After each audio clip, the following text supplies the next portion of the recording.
अस्सलामुअलैकुम दोस्तों, ਤੁਸੀਂ ਵੇਖ ਰਹੇ ਹੋ ਪਾਕ ਪੰਜਾਬ ਟੀਵੀ ਤੇ ਮੈਂ ਤੁਹਾਡਾ ਦੋਸਤ ਅਬਦੁਲ ਵਾਹਿਦ।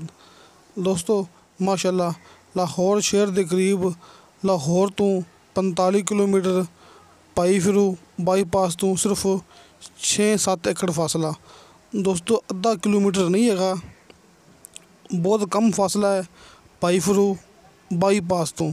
ਫੂਲ ਨਗਰ ਬਾਈਪਾਸ ਤੋਂ ਸਿਰਫ 6-7 ਏਕੜ ਦਾ ਫਾਸਲਾ। ਇੱਥੇ ਮਾਸ਼ਾਅੱਲਾ ਆਪਾਂ ਤੁਹਾਡੇ ਵਾਸਤੇ 7 ਏਕੜ ਇਹ ਜ਼ਰਾਈ ਵੀ ਕਹਿ ਸਕਦੇ ਹੋ, ਕਮਰਸ਼ੀਅਲ ਵੀ ਕਹਿ ਸਕਦੇ ਹੋ, ਰਿਹਾਇਸ਼ੀ ਵੀ ਕਹਿ ਸਕਦੇ ਹੋ, ਕਿਉਂਕਿ ਭਾਈ ਫਿਰੂ ਬਾਈਪਾਸ ਤੋਂ ਸਿਰਫ 6-7 ਏਕੜ ਫਾਸਲਾ, ਅੱਧਾ ਕਿਲੋਮੀਟਰ ਤੋਂ ਬਹੁਤ ਕਮ ਫਾਸਲਾ। ਇੱਥੇ ਆਪਣੇ ਕੋਲ ਮਾਸ਼ਾਅੱਲਾ 7 ਏਕੜ ਜ਼ਮੀਨ ਹੈ ਇਹ ਲੰਬਾਈ ਦੇ ਵਿੱਚ, ਅਤੇ 1 ਏਕੜ ਇਹਦਾ ਫਰੰਟ ਹੈ। ਇਹ ਜ਼ਮੀਨ ਭਰਾਵਾਂ ਦੇ ਸਾਹਮਣੇ ਦੋਸਤੋ ਮੇਨ ਕਾਰਪੇਟ ਰੋਡ 'ਤੇ ਇਹਦਾ 1 ਏਕੜ ਦਾ ਫਰੰਟ ਹੈ। ਇਹ ਸਾਹਮਣੇ ਭਰਾਵਾਂ ਦੀ ਜ਼ਮੀਨ ਹੈ 7 ਏਕੜ ਲੰਬਾਈ ਵਿੱਚ 1 ਏਕੜ ਫਰੰਟ। ਦੋਸਤੋ ਇਹਦੇ ਆਸ ਪਾਸ ਆਪਣੇ ਕੋਲ ਹੋਰ ਵੀ ਰਕਬੇ ਪਏ ਨੇ, ਇਸ ਤੋਂ ਸਸਤੇ ਵੀ ਹੈਗੇ ਨੇ, ਇਸ ਤੋਂ ਮਹਿੰਗੇ ਵੀ ਹੈਗੇ ਨੇ। ਜਿਨ੍ਹਾਂ ਦਾ ਫਰੰਟ ਘੱਟ ਹੈ ਉਹ ਸਸਤੇ ਹੁੰਦੇ ਨੇ, ਜਿਨ੍ਹਾਂ ਦਾ ਫਰੰਟ ਜ਼ਿਆਦਾ ਹੈ ਉਹ ਥੋੜ੍ਹੇ ਜਿਹੇ ਮਹਿੰਗੇ ਹੁੰਦੇ ਨੇ। ਲੇਕਿਨ ਜਿਹੜੀ ਕੀਮਤ ਹੁੰਦੀ ਉਹ ਹੁੰਦੀ ਮਾਲਕ ਦੀ ਮਰਜ਼ੀ ਦੀ। ਇਸ ਵਾਸਤੇ ਤੁਹਾਡੀ ਜ਼ਮੀਨ ਪਸੰਦ ਆਵੇ ਤੁਸੀਂ ਆਪਣਾ ਰਾਬਤਾ ਲਾਜ਼ਮੀ ਕਰਨਾ ਇਨਸ਼ਾਅੱਲਾ। ਬਾਕੀ ਜਿਹੜਾ ਰੇਟ ਹੁੰਦਾ ਉਹ ਹੁੰਦਾ ਮਾਲਕ ਦੇ ਹਿਸਾਬ ਨਾਲ, ਜਿਹੜਾ ਕਿ ਆਸ ਪਾਸ ਰੇਟ ਚੱਲਦਾ ਪਿਆ ਹੋਵੇ। ਮਾਲਕ ਦੋਸਤੋ ਡਿਮਾਂਡ ਉਹੀ ਕਰਦਾ ਹੁੰਦਾ। ਡਿਮਾਂਡ ਕਿਸੇ ਮੂਵੀ ਦੀ ਨਾ ਥੋੜ੍ਹੀ ਹੁੰਦੀ ਨਾ ਘਣੀ ਹੁੰਦੀ। ਜਿਹੜਾ ਰੇਟ ਆਸ ਪਾਸ ਚੱਲਦਾ ਹੋਵੇ ਸਿਰਫ ਉਹ ਰੇਟ ਆਪਾਂ ਆਪਣੀ ਮੂਵੀ ਦੇ ਅੰਦਰ ਭਰਾਵਾਂ ਕੋਲੋਂ ਮੰਗਦੇ ਹੁੰਦੇ ਹਾਂ।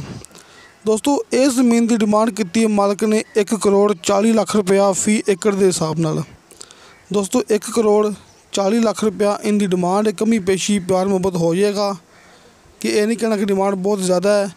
ਜਿਸ ਤਰ੍ਹਾਂ ਕਿ ਭਰਾਵਾਂ ਨੂੰ ਦੱਸ ਚੁੱਕਿਆ, ਇਹ ਕੋਈ ਆਮ ਲਿੰਕ ਰੋਡ ਨਹੀਂ ਹੈਗਾ, ਇਹ ਮੇਨ ਕਾਰਪੇਟ ਰੋਡ ਹੈ, ਜਿਹੜਾ ਕਿ ਭਾਈ ਫਿਰੂ ਬਾਈਪਾਸ ਤੋਂ ਸਿਰਫ 6-7 ਏਕੜ ਫਾਸਲਾ, ਬਿਜਲੀ ਮੌਕੇ 'ਤੇ ਮੌਜੂਦ। ਇਹ ਭਰਾਵਾਂ ਦੇ ਸਾਹਮਣੇ ਕਾਰਪੇਟ ਰੋਡ। ਦੋਸਤੋ 1 ਕਰੋੜ 40 ਲੱਖ ਰੁਪਏ ਇਹਦੀ ਡਿਮਾਂਡ ਹੈ। ਸਾਡਾ WhatsApp number and car number ਲੱਗਿਆ ਹੁੰਦਾ ਹੈ ਹਰ ਮੂਵੀ ਦੀ ਡਿਸਕ੍ਰਿਪਸ਼ਨ ਦੇ ਵਿੱਚ। ਆਪਣਾ ਦਫ਼ਤਰ ਹੈਗਾ, ਆਪਣਾ ਆਫਿਸ ਹੈਗਾ ਆਰਫ ਸ਼ਹਿਰ ਕਮਾਰਾਂ ਵਾਲਾ ਚੌਕ। ਮੈਂ ਭਰਾਵਾਂ ਨੂੰ ਹਰ ਮੂਵੀ ਦੇ ਅੰਦਰ ਇਹ ਦੱਸਦਾ ਹੁੰਦਾ। ਬਾਕੀ ਤੁਹਾਨੂੰ ਭਰਾਵਾਂ ਨੂੰ ਆਪਣੇ WhatsApp ਐਂਡ ਕਾਲ ਨੰਬਰ ਸਾਹਮਣੇ ਸਕਰੀਨ 'ਤੇ ਨਜ਼ਰ ਆ ਜਾਣਗੇ। ਦੋਸਤੋ ਤੁਹਾਨੂੰ ਸਾਡੀ ਵੀਡੀਓ ਪਸੰਦ ਆਵੇ, ਸਾਡੀ ਵੀਡੀਓ ਲਾਈਕ ਅਤੇ ਸ਼ੇਅਰ ਜ਼ਰੂਰ ਕਰੋ ਅਤੇ ਆਪਣੇ ਬਿਹਤਰੀਨ ਡਾਕੂਮੈਂਟਸ ਲੈ ਕੇ ਭੇਜੋ, ਕਿਉਂਕਿ ਆਪਣੀ ਮੂਵੀ ਫੇਕ ਨਹੀਂ ਹੁੰਦੀ, ਆਪਣੀ ਮੂਵੀ ਝੂਠੀ ਨਹੀਂ ਹੁੰਦੀ। ਇਹ ਆਪਣੀ 100% ਗਰੰਟੀ ਹੁੰਦੀ ਹੈ। ਤੁਸੀਂ ਮੌਕੇ 'ਤੇ ਆ ਕੇ ਚੈੱਕ ਕਰ ਸਕਦੇ ਜੀ। ਇਨਸ਼ਾਅੱਲਾ ਮਿਲਾਂਗੇ ਅਗਲੀ ਵੀਡੀਓ 'ਤੇ। ਖੁਦਾ ਹਾਫਿਜ਼।